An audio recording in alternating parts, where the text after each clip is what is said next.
Assalamualaikum anak-anak semua. Semoga kalian semua dalam keadaan sehat ya. Bertemu lagi dengan Bu Fajar pada video pembelajaran kali ini. Materi pokok yang akan kita bahas adalah mengenai virus.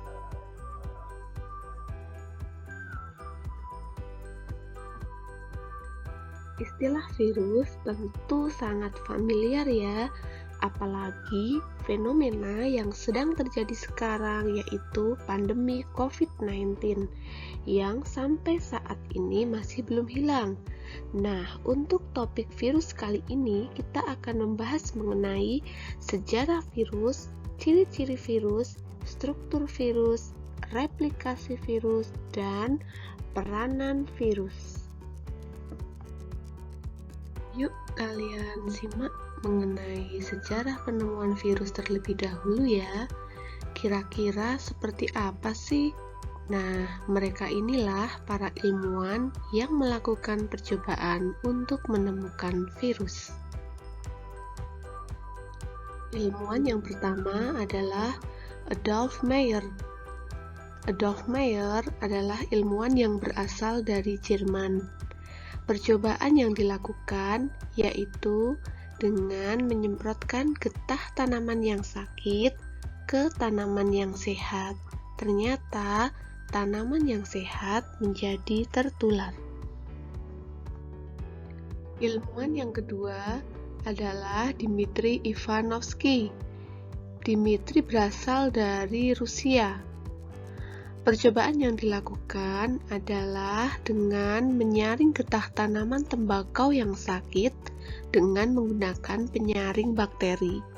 Hasil penyaringan kemudian dioleskan pada tanaman yang sehat dan akhirnya tertular. Kesimpulan dari percobaannya yaitu partikel yang menyerang tembakau adalah bakteri patogen yang ukurannya sangat kecil, atau zat kimia yang diproduksi oleh bakteri tersebut lolos dari penyaring bakteri.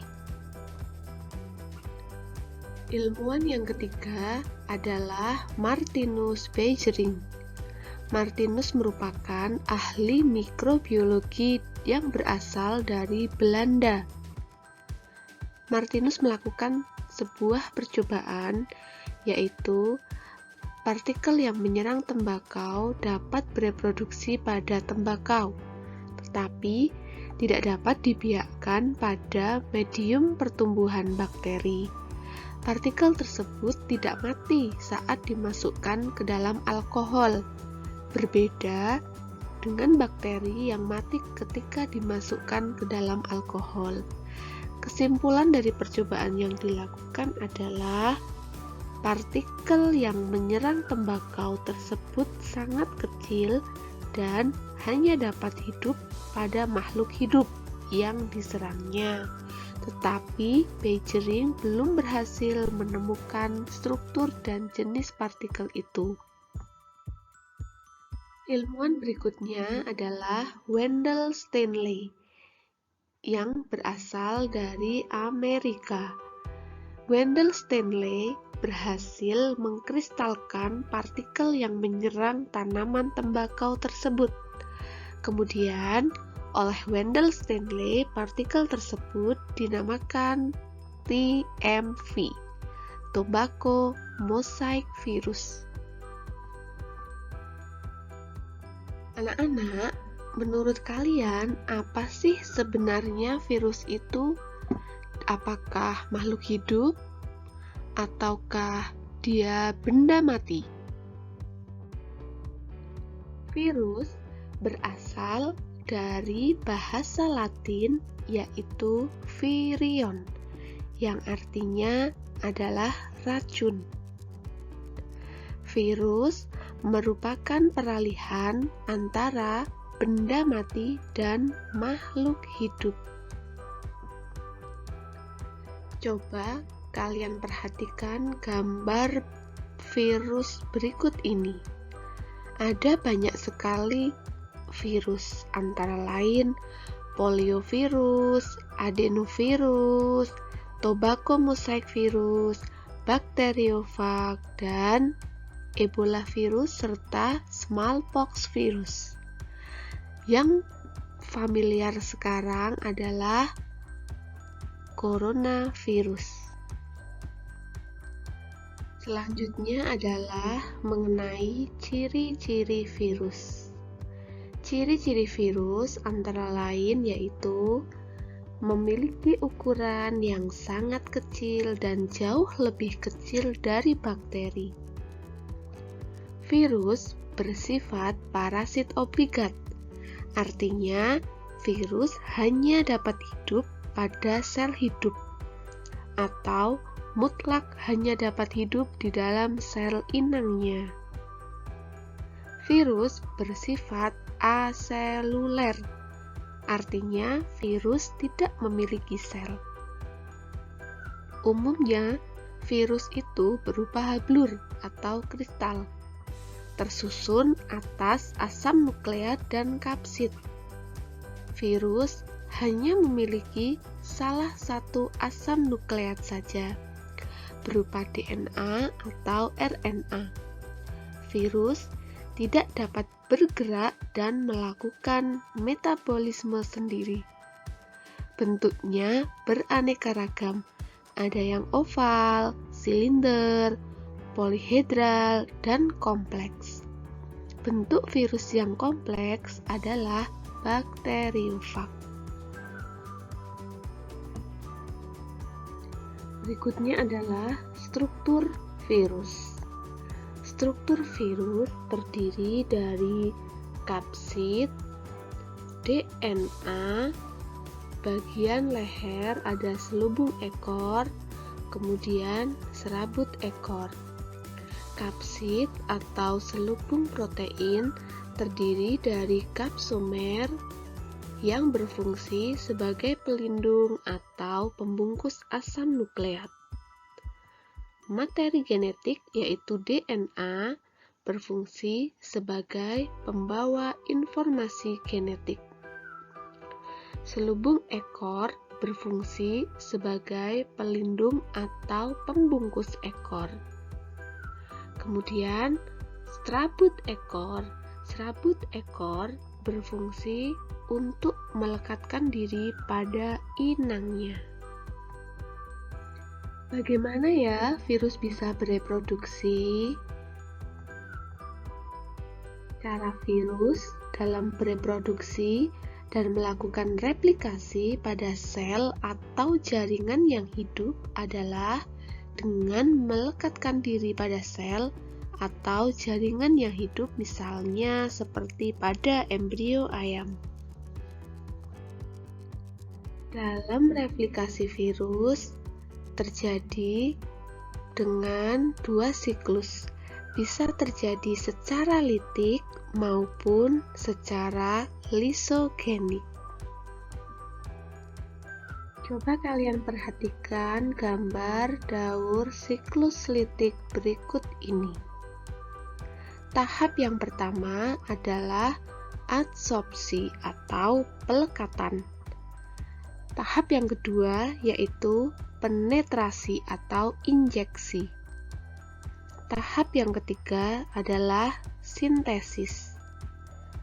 Tahap yang keempat adalah perakitan atau eklivase. Dan tahap yang terakhir yaitu lisis atau pelepasan atau pembebasan. Fase siklus litik yang pertama adalah adsorpsi atau penempelan. Virus menempel pada dinding sel bakteri pada bagian serabut ekornya. Fase berikutnya adalah penetrasi atau injeksi. Setelah dinding sel bakteri terhidrolisis, maka virus akan memasukkan materi genetiknya ke dalam sel bakteri. Fase berikutnya adalah fase replikasi atau sintesis dan perakitan. Di dalam sel bakteri, materi genetik virus akan mereplikasi diri dengan memanfaatkan materi genetik dari bakteri untuk membentuk kapsid. Setelah terbentuk asam nukleat dan protein yang menyusun dinding sel, maka akan terbentuk virus baru. Tahap yang terakhir adalah fase litik atau lisis atau hancur. Pada tahap ini, virus anakan keluar dari sel bakteri dengan cara merusak membran dan dinding sel bakteri. Bakteri yang lisis akan melepaskan virus-virus baru untuk menginfeksi kembali sel-sel inangnya. Selanjutnya, replikasi virus secara lisogenik. Tahap dari siklus lisogenik yang pertama adalah fase adsorpsi. Yang kedua, fase injeksi. Yang ketiga, fase penggabungan. Yang keempat, fase pembelahan, dan yang terakhir adalah fase pemisahan. Fase yang pertama pada siklus lisogenik yaitu adsorpsi atau penempelan. Virus menempel pada dinding sel bakteri pada bagian serabut ekornya. Yang kedua adalah penetrasi atau injeksi. Virus memasukkan materi genetiknya ke dalam sel bakteri. Fase yang ketiga adalah penggabungan. DNA virus bergabung dengan DNA bakteri membentuk profag. Dalam bentuk profag, sebagian besar gen berada dalam fase yang tidak aktif. Fase yang terakhir pada siklus lisogenik adalah replikasi, perakitan, dan pembelahan. Profag bereplikasi, kemudian ketika bakteri membelah diri, bakteri menghasilkan dua sel anakan yang masing-masing mengandung profag. Kesimpulan dari dua siklus yang terjadi pada virus, yaitu siklus litik dan siklus lisogenik, adalah jika pada siklus litik, maka akan menghancurkan sel inang setelah melakukan reproduksi. Sedangkan pada siklus lisogenik, maka tidak akan menghancurkan sel inang, tetapi virus berintegrasi dengan DNA sel bakteri. Pada saat bakteri membelah, maka virus pun akan ikut membelah. Anak-anakku semua, silahkan kalian kerjakan tugas individu di buku catatan masing-masing. Silahkan kalian mencari perbedaan antara replikasi virus secara litik dan lisogenik. Kemudian, buatlah dalam bentuk tabel.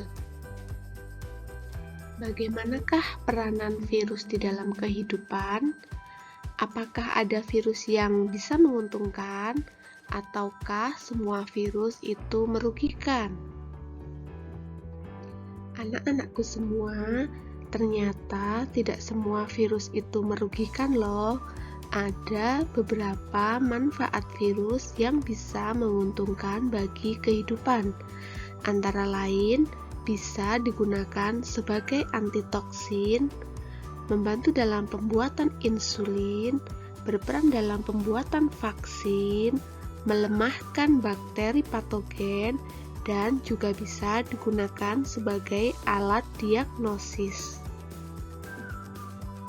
Apa saja sih virus yang merugikan? Nah, ternyata virus juga bisa merugikan pada manusia, pada hewan, maupun tumbuhan. Virus yang merugikan pada manusia antara lain adalah virus hepatitis. Virus ini adalah penyebab penyakit hepatitis atau radang hati. Yang paling berbahaya adalah virus hepatitis B. Kemudian ada virus polio. Ini yang menyebabkan penyakit polio. Kemudian virus variola dan varicella. Ini adalah sebagai penyebab cacar api dan cacar air. Berikutnya virus influenza. Ini yang menyebabkan penyakit influenza. Virus dengue adalah penyebab penyakit demam berdarah. Berikutnya, virus HIV. Ini adalah penyebab penyakit AIDS.